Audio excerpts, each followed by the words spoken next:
यादव एक बयान देते हैं सांसद जी।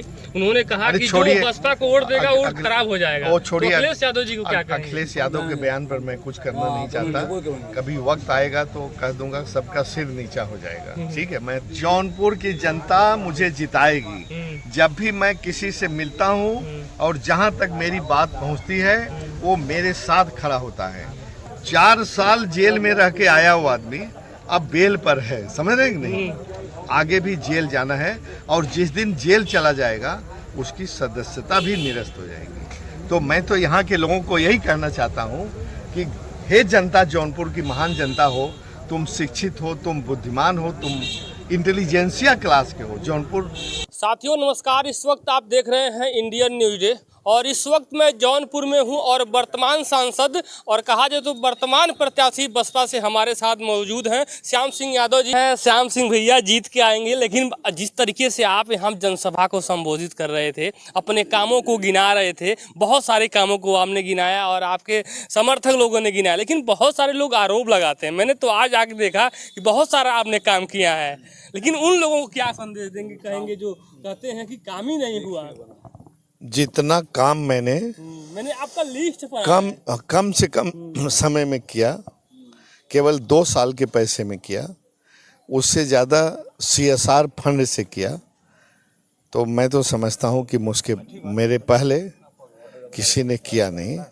अगर किया हो तो पता करके मुझे एक दिन बताना कि देखिए इन्होंने किया है, इन्होंने किया है। पहली बात, ठीक है।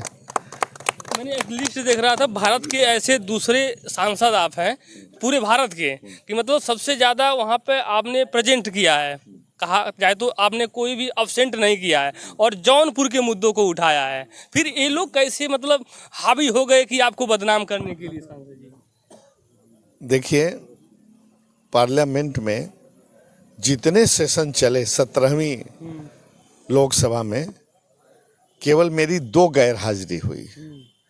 एक तो मैं श्री राहुल गांधी की भारत जोड़ो यात्रा में 30 जनवरी को कश्मीर में शिरकत किया था।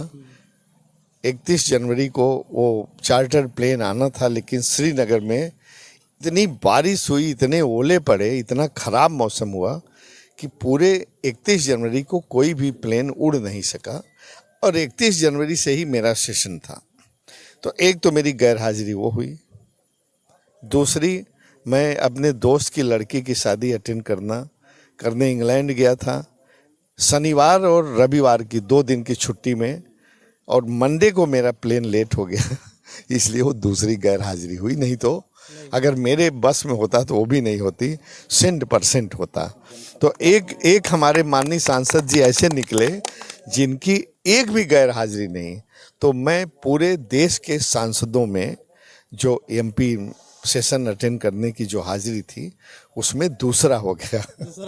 और वो चीजें मैंने देख रहा था, वो चीजें मैं सोचा मिलेंगे तो जरूर पूछूंगा, लेकिन यहाँ से सपा से बाबू सिंह कुशवाहा हैं, वो कह रहे हैं कि मतलब इस बार PDA की चल रही है लहर, तो उन लहर को क्या जवाब देंगे? ऐसा है कि कभी कभी लगता है कि मैंने देखा है राजनीति में पैसे का बहुत महत्व है, और एक बार तो मैं ख्वाहिश थी मेरा MP होने की, तो किसी तरह से ज़मीन जायदाद भी बेच के चुनाव लड़ गया।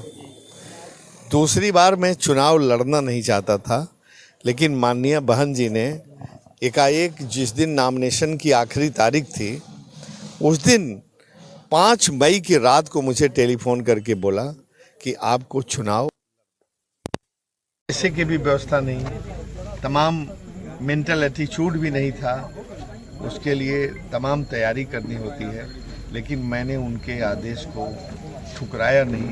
ठुकरा नहीं सका और फिर कमर कसकर जौनपुर की जनता के बीच में आ गया हूँ चुनाव लड़ने के लिए। क्या लग रहा है किससे लड़ाई आपकी टक्कर नहीं है? मेरी किसी से लड़ाई नहीं, जनता प्यार दे रही है। मेरा चुनाव बढ़ रहा है। मैंने किसी मजहब में, किसी जाति में कोई भेदभाव नहीं किया है।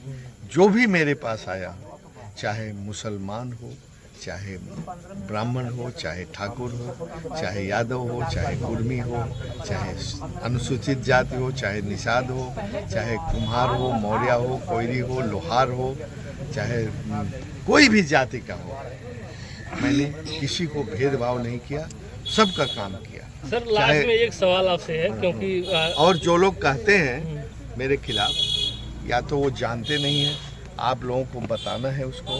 और आज मैं श्याम सिंह यादव .in जो मैंने अपनी वेबसाइट बनाया है, जा करके जो ऐसा कहता है उसको वेबसाइट में मेरे किए गए कामों को दिखा दिया। अखिलेश यादव एक बयान देते हैं सांसद जी, उन्होंने कहा कि जो बसपा को वोट देगा वोट खराब हो जाएगा। वो छोड़िए, तो अखिलेश यादव जी को क्या कहेंगे? अखिलेश यादव के बयान पर मैं कुछ करना नहीं चाहता, कभी वक्त आएगा तो कह दूंगा, सबका सिर नीचा हो जाएगा। ठीक है, मैं तो अभी कुछ नहीं कहना चाहता। क्या संदेश देंगे? नहीं, जौनपुर के लोगों को संदेश दूंगा कि जिसने जनता की गाढ़ी कमाई को लूटा है, क्योंकि पैसा जो जिसके खिलाफ ईडी इंक्वायरी चल रही है, दोनों कैंडिडेट्स के खिलाफ, जो अपने को बहुत दमदार कहते हैं वो दामदार भी हैं और दागदार भी हैं। ठीक है, तो करें हम, और सुनिए को विकास क्यों करेंगे? सुनिए, कह रहे हैं, कहने दीजिए। पहले उसको देखिए कि उन्होंने क्या गुल खिलाए हैं। सुशील, वो जरा लाओ तो, जरा फाइल लाओ, और आप फोटो से ले ही लीजिए। जी जी, हम ले लेंगे, फोटो लगा देंगे।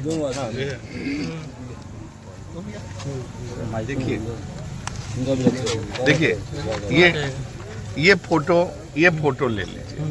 हाँ, ये एक कैंडिडेट का है, फोटो ले लीजिए तो पढ़ लीजिएगा आराम से। बीजेपी कैंडिडेट है, जो भी है। अब आप खुद देखिए, ये 2 पेज का कहीं से भेजा गया है। ठीक है, सब ऑथेंटिक इंफॉर्मेशन है, इसको आप वेरीफाई कर लीजिए। ईडी का केस है, FIR है। और एक दूसरा जो है सपा का कैंडिडेट है, जो मैं आपको बताऊं, जब मैं बादा का रहने वाला है, जब मैं बादा में सिटी मजिस्ट्रेट था, तो ये टुटपुरजिया सा छोटा सा नेता था, बहुत भाव नहीं था। हाँ, छोटा सा। मैं 92 में क्या था मैं जानता हूँ, आकर के छोटे मोटे काम कचहरी के कराता था, 1000, 500, 1500 जो भी ले लेता हो। ऐसे आदमी को क्या कहते हैं आप बताइए? वहाँ के लोग दलाल कहते थे। लेकिन एक मौका मिल गया कि मंत्री हो गया, स्वास्थ्य, वो भी स्वास्थ्य मंत्री हो गया, तो 5000 करोड़ का घपलेबाजी कर दिया, घोटाला कर दिया। वो पैसा क्या है, कोई कहीं से खोद कर तो लाया नहीं, हो जनता के वो पैसा जनता की गाढ़ी कमाई का पैसा है। वो जिस पैसे से जनता का स्वास्थ्य करना था, सुविधाएं देना था, उसको वो लूट गया, चोरी कर दिया, उस पर डाका डाल दिया। और CBI ने उसको चार्जशीटेड कर दिया है। गाजियाबाद की अदालत में केस चल रहा है, एक केस नहीं 7 केस चल रहा है, और अब सबूत के स्टेज पर है। और मेरा ख्याल है कि 4-6 महीने में सबूत हो जाएगा तो उसका फैसला हो जाएगा। जेल जाना निश्चित है। 4 साल जेल में रह के आया वो आदमी अब बेल पर है, समझ रहे हैं कि नहीं? आगे भी जेल जाना है, और जिस दिन जेल चला जाएगा उसकी सदस्यता भी निरस्त हो जाएगी। तो मैं तो यहाँ के लोगों को यही कहना चाहता हूँ कि हे जनता, जौनपुर की महान जनता हो, तुम शिक्षित हो, तुम बुद्धिमान हो, तुम इंटेलिजेंसिया क्लास के हो, जौनपुर बहुत पढ़ा लिखा है, सबसे ज्यादा IAS देने वाला जौनपुर। हर नौकरी, IAS, PCS, IPS, PPS, doctor, engineer, vice chancellor, professor, सबसे ज़्यादा देने वाला जौनपुर जिला है। बड़ा जौनपुर जिले का शिक्षा के क्षेत्र में नाम है।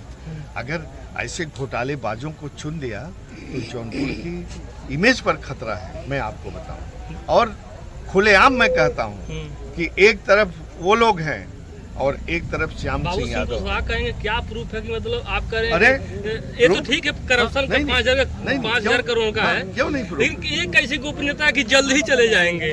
अरे आप ये सामने है, ये 7 इतने केस हैं। अरे भाषण तो देते हैं, वो कहते जितना सीधा मैं दिखता हूँ सीधा नहीं हूँ। हाँ तो खूंखार तो है। दो इसी घोटाले में दो CMO का मर्डर हुआ है, आपको मालूम है?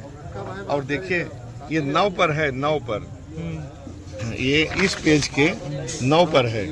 1 से लेकर 7 तक NRHM केस है, फिर 8 में पीएमएलए है, 9वां में डिग्री एवं भ्रष्टाचार की जांच से संबंधित। अब पूरा ले लीजिए। अब इसके आगे मुझे क्या करना है? ये ऐसे भ्रष्टाचारियों को आखिर में क्यों पार्टियां कर देती हैं? अब ये तो उनसे पूछिए कि क्या इसका हमको भी बड़ा सको सुबह होता है। उन्हीं का दिया और ये उन्हीं का दिया हुआ हलफनामा है। नामिनेशन में उन्हीं का दिया हुआ हलफनामा है। आप देख रहे हैं ना, इसको ठीक से फोटो लीजिए। अब इसके आगे अब क्या लास्ट में जाते जाते क्या कहेंगे सांसद जी? क्या कहेंगे जौनपुर के लोगों से, क्या अपील करना चाहेंगे? जौनपुर की जनता मुझे जिताएगी जब भी मैं किसी से मिलता हूँ, और जहाँ तक मेरी बात पहुँचती है वो मेरे साथ खड़ा होता है। और ऐसे ऐसे लोग जो मुझसे कभी मिले नहीं, वो जब मेरी बात को वीडियो में देखते हैं, सुनते हैं, अखबार में सुनते हैं, तो मेरा फ़ोन पता करके मुझे टेलीफोन करते हैं। दिन में ऐसे 50 लोग मुझे टेलीफोन करते हैं और सब मेरे साथ कंधे से कंधा मिला करके खड़े हैं। बहुत बहुत धन्यवाद, बहुत बहुत धन्यवाद। हमारे साथ सांसद जी थे और लोक गायिका मंजू मोहिनी जी थी। आज इनसे सांसद जी से मिली भी हैं, क्योंकि इनका गीत सांसद जी कहा जाए तो बहुत तेजी से वायरल हो रहा है। फिलहाल आप लोग क्या सोचते हैं कमेंट करके बताइएगा। जय हिंद।